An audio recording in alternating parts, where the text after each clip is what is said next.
College Football Update with your host, Sean Spencer and Alex Loosemore. What other games, man, that caught your eye on Saturday? I mean, for me, the one that I was probably the most excited to see was Ohio and San Diego State, and it didn't disappoint for me.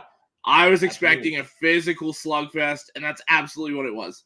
Yeah. Good defense, low score, 20-13 in college football, especially early on. I love those kind of scores, and it was a great game to watch. It was a lot of fun. Oh, yeah, definitely solid defenses.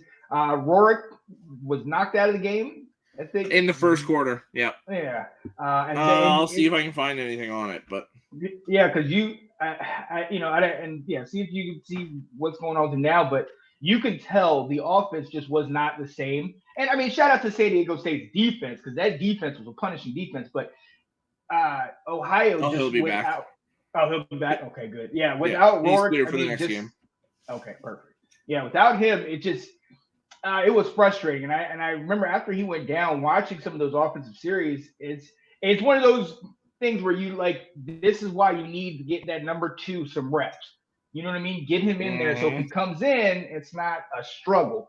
You know what I mean? Now, and don't get it twisted. Dude still had over 200 yards. He also had a touchdown, but he threw 3 picks, 18 of 41. I mean, he struggled for most of the game, and it's a shame, man, because we both had high hopes for Ohio. Not saying their season is derailed, but this was one that they let get away from them.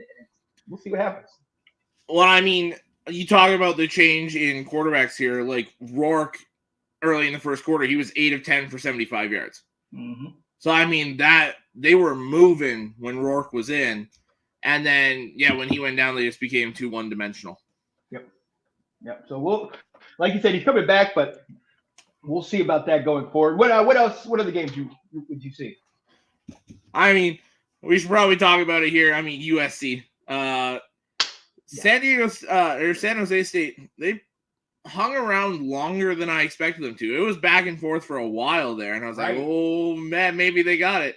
I mean, I did tell Andrew he should have taken the spread. He should have, because San Jose State, as they did all last year, held on to that spread. Was it the over, what was it, 66? Wasn't that the line? The over-under was 36, and the line was USC by 31.5. Ooh.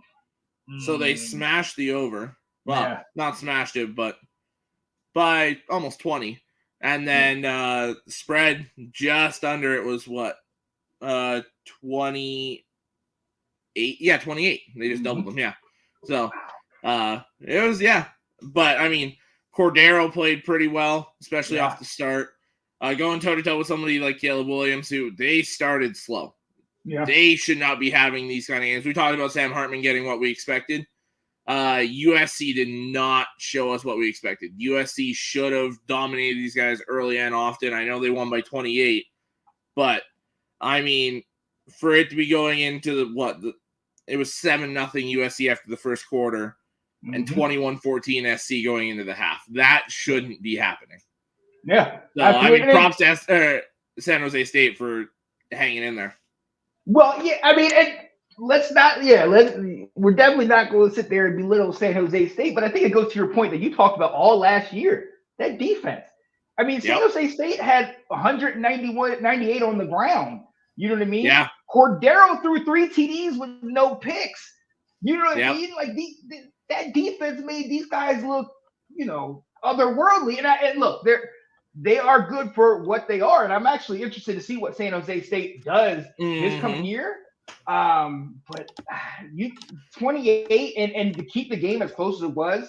I mean, we saw what Pratt and Tulane did in the bowl game a year ago.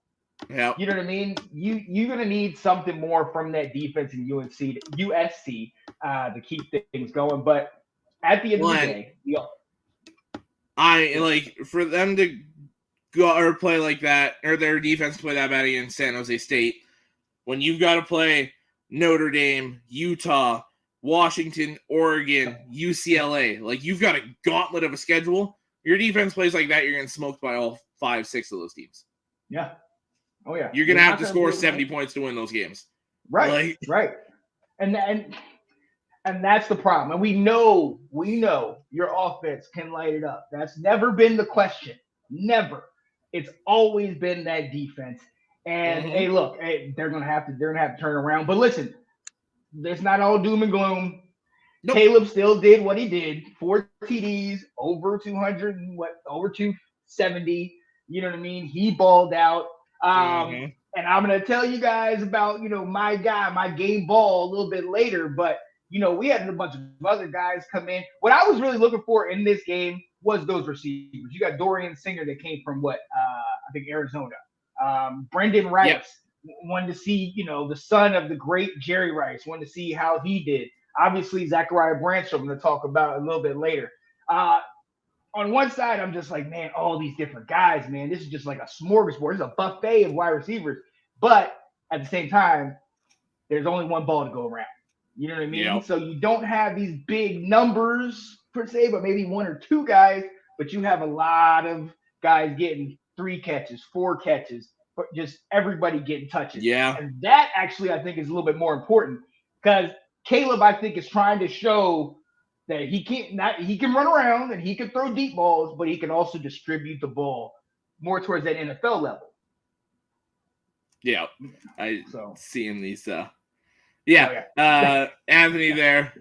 Oh well. And so they allowed 198 passing and 198 rushing. It was the same rushing and passing, which is kind of impressive actually.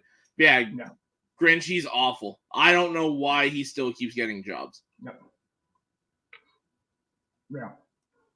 Because it showed. It showed in that game. And again, we're not going to belittle San Jose State because they're no slouch. But with all the expectations of USC, you got to do better than that. You got to do better. Well, not to mention the guys they brought in on the trenches, like Anthony and these guys will know, like Bear Alexander was a key guy they brought in to try and fix this run defense, and it was awful still. Yeah. Wow. Yeah, I know, like, San Jose State ain't a bad team, but it should not have been that close for that long. The score ended up about what it should have been, but it shouldn't have taken a half of football for them to wake up and pull that spread. Right. And we're not far away from them having to play legit top tier competition. Exactly. If you would have first looked at that without even looking at the game or any stats, you would have thought, oh, it was like 56-0. And then all of a sudden backups came in, and that's when San Jose State started coming back. But like you said, San Jose State was in this game for the majority of it until USC started really separate themselves. Yep. So, and then we also had Louisiana Tech got the W over FIU. They were actually down in that game. And UMass gets a big W against New Mexico State. I'm going to be honest. I think I picked New Mexico State in this one. I didn't think UMass could get it done, but that offense with that quarterback, Tayson Famancha, I think that's his last name. That's probably as good as we're going to get. So he was that whole offense. He balled out along with a couple interceptions by my guy Diego Pavia, New Mexico State. It just didn't go the way New Mexico State might have liked. And shout out to UMass, man, because they're not used to W's, at least at D1. Yeah, well, I remember, what was it, a year or two ago when UConn and UMass made national television because it was like they both had like over 100-game losing streaks. It was like, who's going to break their losing streak? And I mean, here we are, and UMass starts off 1-0. And to put up 41 points. Right. That's, props to UMass. That was a very good game. And I was right there with you. I picked New Mexico State, and I didn't think twice. Yep. So props to them for proving us wrong. Yeah, absolutely, because I was right there with you. I mean, UMass had almost 200 yards on the ground, 197, and 4 rushing touchdowns. Now, Famancha definitely helped with that. He almost had 100 by himself. But at the end of the day, this game was close, but New Mexico State had 3 turnovers, including 2 interceptions, one being a pick 6 late that ended up shutting the door for them. So shout out to UMass getting this first W of the season. And hey, let's go. Wait, you're 100. You're the best. You're the best in your conference right now. Just like you know. What a fourth quarter. Like it was 13-10 for UMass going into the fourth. Mm-hmm. So I mean, like UMass scored 28 points. Yeah. And then New Mexico State scored 20. So it's like, man, what a fun fourth quarter. Yes. Late, and that's why you gotta watch these games, people. That's why you gotta watch these games. Because even that the FIU game, FIU was winning most of that game, if I'm not mistaken, and Louisiana Tech came back late to get the W. So yeah, I love that. Yes, Zagnif, we did talk about the shellacking, the 42-3 ball game, and Sam Hartman, how good he did look. And we're going to mention that a little bit later as well. What's going on, Ben? Hey, Sunday night, Ben. Sunday night. You already know what it is. Oh, I love that. Let's go. Yeah.